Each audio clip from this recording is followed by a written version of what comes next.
Hello friends, स्वागत है आपका आपके अपने YouTube channel AV study Amneet Kumar में। मैं मुस्कान आप लोगों के लिए लेकर आई हूँ पॉलिटी के क्वेश्चंस जो आप लोगों के सभी कम्पिटिटिव एग्जाम्स के लिए बहुत ज़्यादा यूज़फुल होने वाले हैं।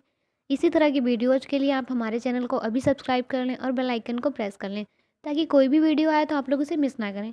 और आप लोगों को अगर कोई भी PDF चाहिए है, हमारी किसी भी वीडियो की PDF या किसी भी सब्जेक्ट की किसी भी एग्ज़ाम से रिलेटेड आपको PDF चाहिए तो आप हमारे टेलीग्राम चैनल को ज्वाइन कर लें, आपको वहाँ पे मिल जाएगी। ठीक है, चलिए शुरू करते हैं हमारा वीडियो। हमारा पहला क्वेश्चन, भारत के मूल संविधान में कुल कितनी अनुसूचियां थीं? भारत के मूल संविधान में कुल कितनी अनुसूचियां थीं? राइट आंसर हो जाएगा ए, 8। अगला क्वेश्चन, क्वेश्चन नंबर 2, मूल संविधान में कुल कितने अनुच्छेद और कितनी अनुसूचियां थीं? मूल संविधान में कुल कितने अनुच्छेद और कितनी अनुसूचियां थीं? हमारा राइट आंसर हो जाएगा सी, 395 अनुच्छेद और 8 अनुसूचियां। अगला question, question number 3,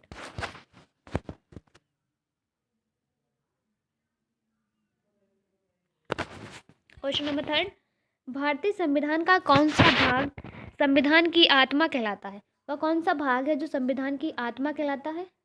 right answer हो जाएगा बी, उद्देशिका। उद्देशिका जो है वो क्या कहलाता है? आत्मा कहलाता है संविधान की।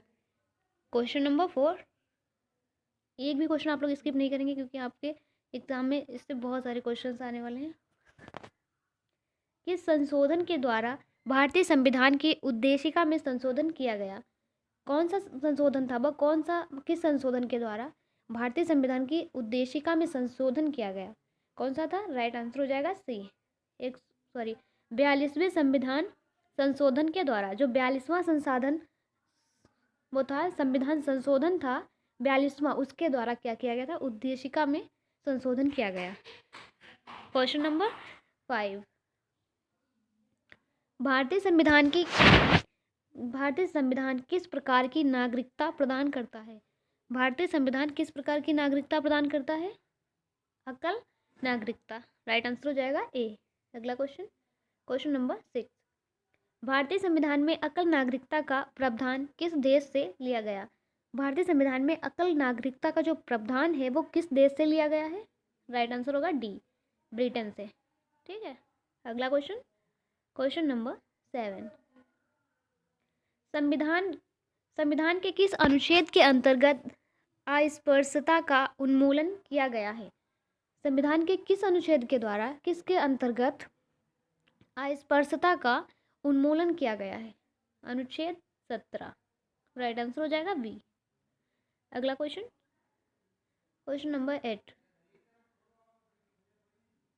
एक मिनट, राज्य के नीति निर्देशक सिद्धांतों में कौन सा अनुच्छेद अंतर्राष्ट्रीय शांति और सुरक्षा के संवर्धन से संबंधित है? क्या बताया गया है कि राज्य के नीति निर्देशक सिद्धांतों में कौन सा अनुच्छेद जो है वो अंतर्राष्ट्रीय शांति सुरक्षा के संवर्धन से संबंधित है? तो अनुच्छेद 51 जो है वो राइट आंसर हो जाएगा। अगला question, question number 9, question number 9 देख लेते हैं।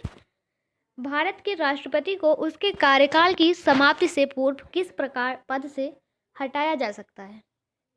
जो भारत का राष्ट्रपति होता है उसको उसके कार्यकाल से पहले, उसका कार्यकाल समाप्त होने से पहले, मतलब 5 साल नहीं हुए हैं और उसे हटाया जाए, उससे पहले उसे हटा दिया जाए तो किस वजह से हटाया जा सकता है? राइट आंसर हो जाएगा ए, महाभियोग द्वारा। महाभियोग लगा दिया जाए तो हटा दिया जाता है। ठीक है, अगला क्वेश्चन, क्वेश्चन नंबर 10, भारत के राष्ट्रपति को उसके पद से हटाने का जो अधिकार है वो किसे प्राप्त है? कौन है जो भारत के राष्ट्रपति को उसके पद से हटा सकता है? राइट आंसर हो जाएगा सी, संसद को। संसद को अधिकार है कि वो राष्ट्रपति को उसके कार्यकाल से पहले ही हटा दे। ठीक है, मतलब हटा सकता है कोई भी, अगर उसके ऊपर कोई भी कुछ ऐसा पाया जाता है उस पर महाभियोग लगा के संसद उसे हटा सकता है। क्वेश्चन नंबर 11, अनुच्छेद 61 के अंतर्गत राष्ट्रपति पर महाभियोग संसद के किस सदन द्वारा प्रारंभ किया जाता है? अनुच्छेद 61 के अंतर्गत राष्ट्रपति पर महाभियोग जो है वो संसद के किस सदन द्वारा प्रारंभ किया जाता है? तो संसद के किसी भी सदन द्वारा किया जा सकता है। ठीक है, अगला क्वेश्चन, क्वेश्चन नंबर 12, राज्यसभा का सभापति कौन होता है? जो राज्यसभा होता है उसका सभापति कौन होता है? उपराष्ट्रपति।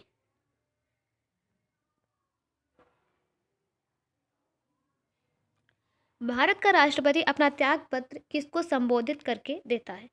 भारत का जो राष्ट्रपति होता है, अगर वो इस्तीफा दे रहा है, अपना त्याग पत्र दे रहा है, तो किसको संबोधित करके अपना देगा वो त्याग पत्र? राइट आंसर होगा ए, उपराष्ट्रपति को। अपना इस्तीफा किसे देता है? वो उपराष्ट्रपति को संबोधित करके।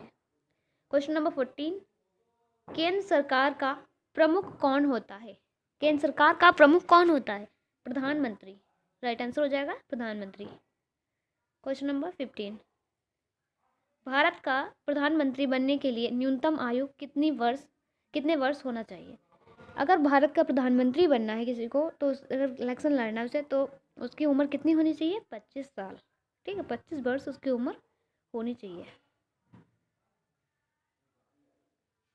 संविधान के किस अनुच्छेद में मंत्रिमंडल शब्द का प्रयोग किया गया है?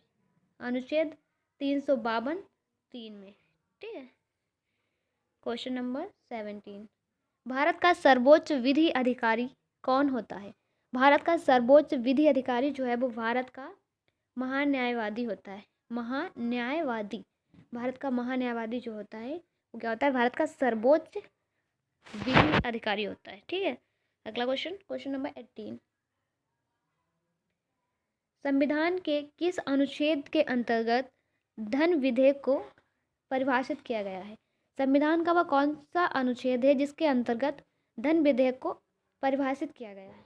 राइट आंसर हो जाएगा बी, अनुच्छेद 110। अगला क्वेश्चन, क्वेश्चन नंबर 19, लोकसभा में सदस्यों की अधिकतम संख्या कितनी हो सकती है? लोकसभा में कितने सदस्य हो सकते हैं? ज़्यादा से ज़्यादा अधिकतम संख्या कितनी हो सकती है? 352। अगला, राज्यसभा का सदस्य बनने के लिए न्यूनतम आयु कितनी होनी चाहिए?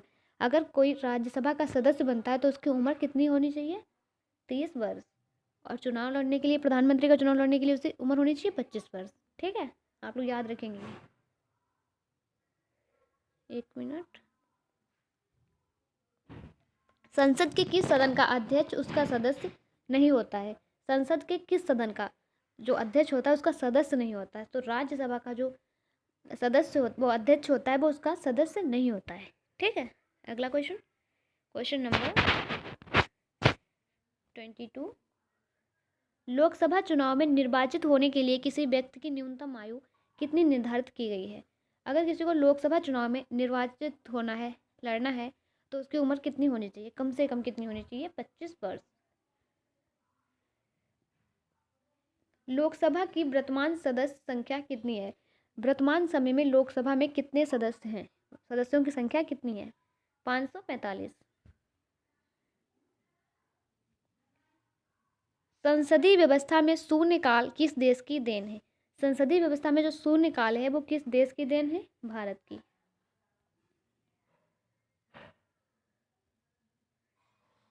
सदन की कार्यवाही का प्रथम घंटा क्या कहलाता है? जो सदन की कार्यवाही का प्रथम घंटा होता है वो क्या कहलाता है? प्रश्नकाल। क्वेश्चन नंबर 26, सर्वोच्च न्यायालय के न्यायाधीशों की नियुक्ति किसके द्वारा की जाती है? सर्वोच्च न्यायालय के जो न्यायाधीश होते हैं उनकी नियुक्ति कौन करता है? किसके द्वारा होती है? राष्ट्रपति द्वारा। राष्ट्रपति सर्वोच्च न्यायालय के न्यायाधीशों की नियुक्ति करता है। संविधान सभा का स्थायी अध्यक्ष किसे चुना गया था? संविधान सभा का जो स्थायी अध्यक्ष है वो किसे चुना गया था? डॉक्टर राजेंद्र प्रसाद को। क्वेश्चन नंबर 28, भारतीय संविधान के निर्माण काल में संविधान सभा के कुल कितने अधिवेशन हुए थे? भारतीय संविधान के निर्माण काल में, जब भारत का संविधान बन रहा था उस समय संविधान सभा के कुल कितने अधिवेशन हुए थे? संविधान सभा के कितने अधिवेशन हुए थे? 12।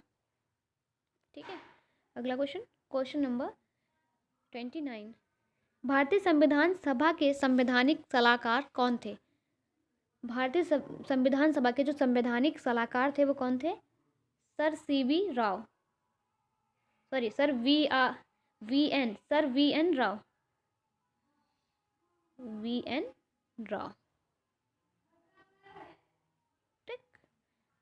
ठीक है।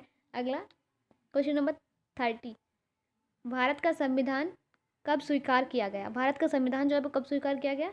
26 नवंबर 1949 में।